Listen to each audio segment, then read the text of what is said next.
As we move through this afternoon's program, as chairman of the National Baseball Hall of Fame, it is my honor to welcome our next inductee, Sharon Minoso, as his widow, Minnie's widow, to come and join me as we ask the commissioner to please read Minnie's plaque.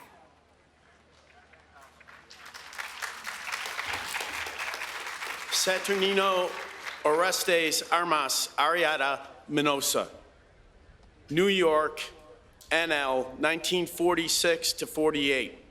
Cleveland, AL, 1949, 1951, 1958 through 59. Chicago, AL, 1951 through 1957, 1960, 61, 1964, 1976, 1980. St. Louis, NL, 1962, Washington, AL, 1963. Electrifying left fielder from Cuba, blazed path for generations of Latino ball players to follow as the first dark-skinned Latin American to play AL or NL. Lifted Negro National League's New York Cubans to 1947 championship before setting American League ablaze with his base running and clutch hitting for the Go-Go White Sox of the 1950s. Led AL in stolen bases 3 times and triples 3 times from 1951 through 61, while earning 9 All-Star Game selections and 3 Gold Glove awards. Returned to White Sox to extend big league career into 5 different decades. Across 20 major league seasons, hit .299 with 195 homers, 216 steals, and a .387 on-base percentage. Let's connect to fans today. Tom, in the 1950s, for that decade, wins above replacement, people love WAR. Only Yogi Berra and Mickey Mantle had a higher WAR than Minnie Miñoso. He was a superstar. On-base percentage over 400.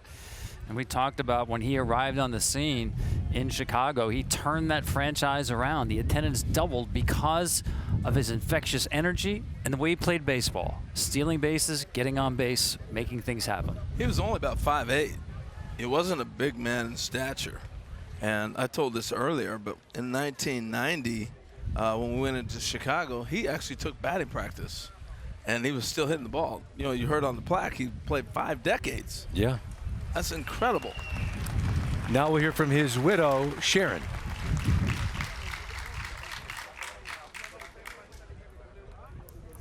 Good afternoon. As many would say if he was here with us this afternoon, thank you, my friends, from the bottom of my heart. While experiencing today is bittersweet without him, I'd like to believe he's here in spirit with us, smiling broadly, his arms held wide, embracing us all.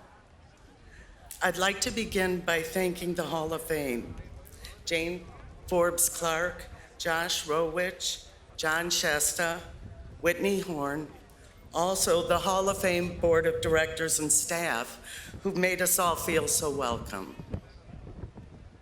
Thank you as well to the members of the Hall of Fame Era Committee who voted for Minnie's induction last December. I'd also like to congratulate this year's 2022 inductees, Tony Oliva, Jim Cott, David Ortiz, and also the families of Bud Fowler, Gil Hodges, and Buck O'Neill.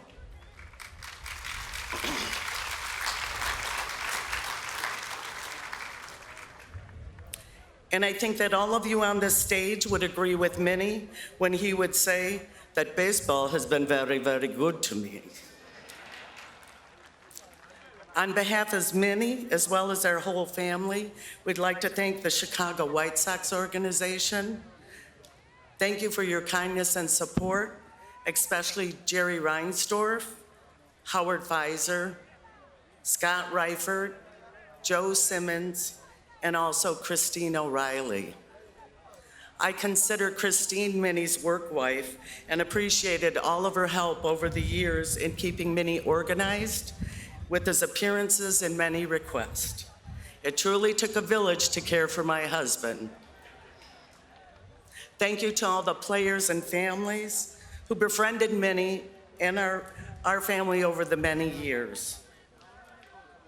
Minnie considered everyone at the White Sox his extended family, including all the employees who loved my husband and were so excited at his receiving this honor. Mr. White Sox loved you all. Thank you to all the friends and many supporters who continue to advocate for him over the many years.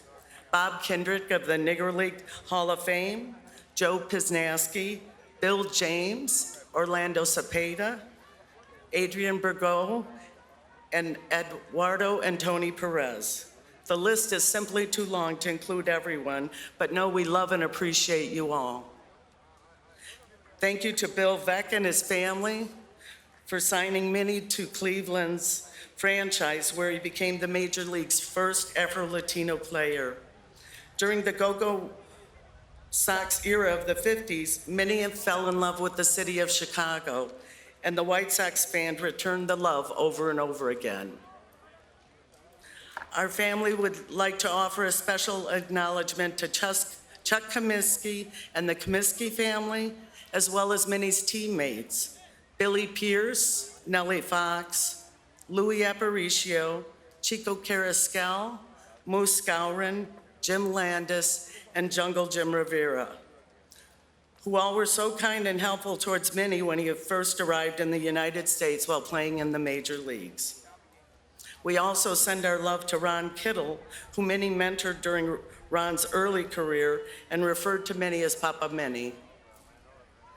Over his 75 years in the game, Minnie enjoyed so many relationships with baseball. In addition to the major leagues, his career took him to Cuba, the Negro Leagues, and the Mexican leagues, decade after decade after decade after decade after decade after decade after decade. 75 years in baseball.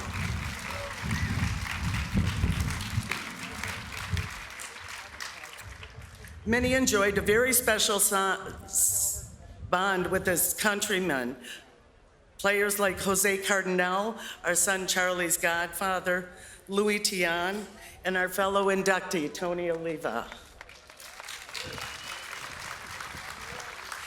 He played the role of surrogate father and mentor to many Cubans, including Jose Contreras, Alexei Ramírez, Orlando Hernandez, and Jose Abreu. Los Obama, El Todos. We love you all.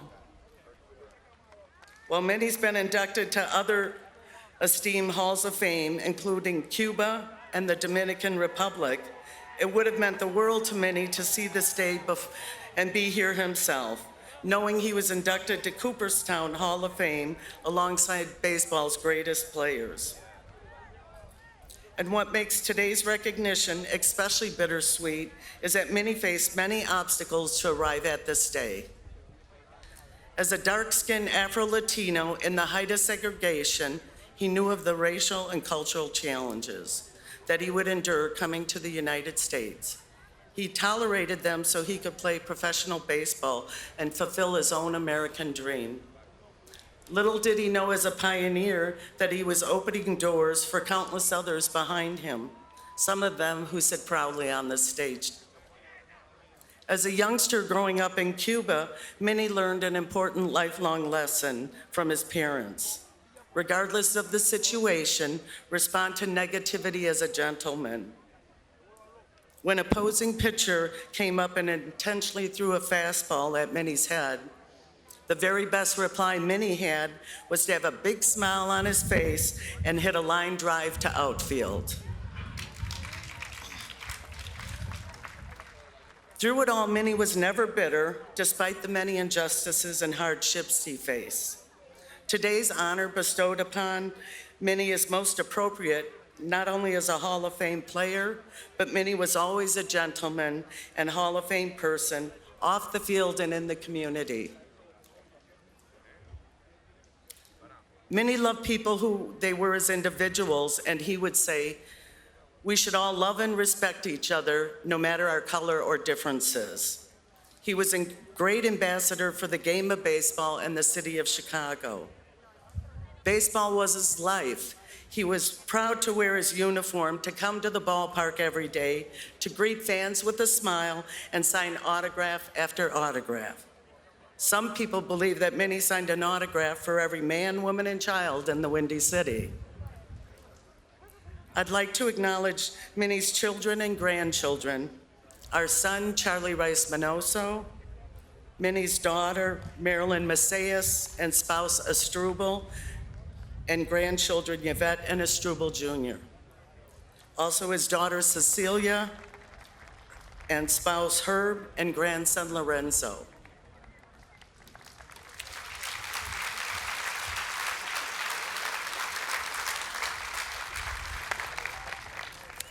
Unable to join us today is Orestes Jr., who unfortunately passed away this past March.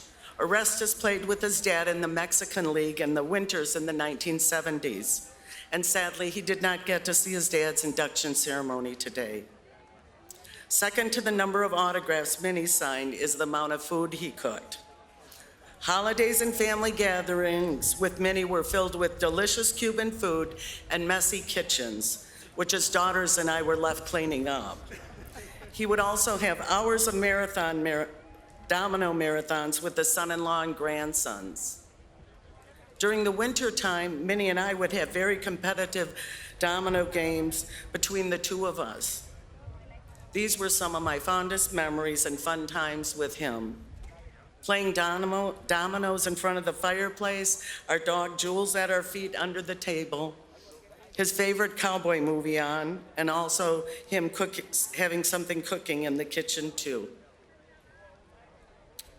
Among Minnie's other qualities were his charismatic personality, positive attitude, hallmark smile, commitment to hard work, and giving back, as well as a passion and love for life.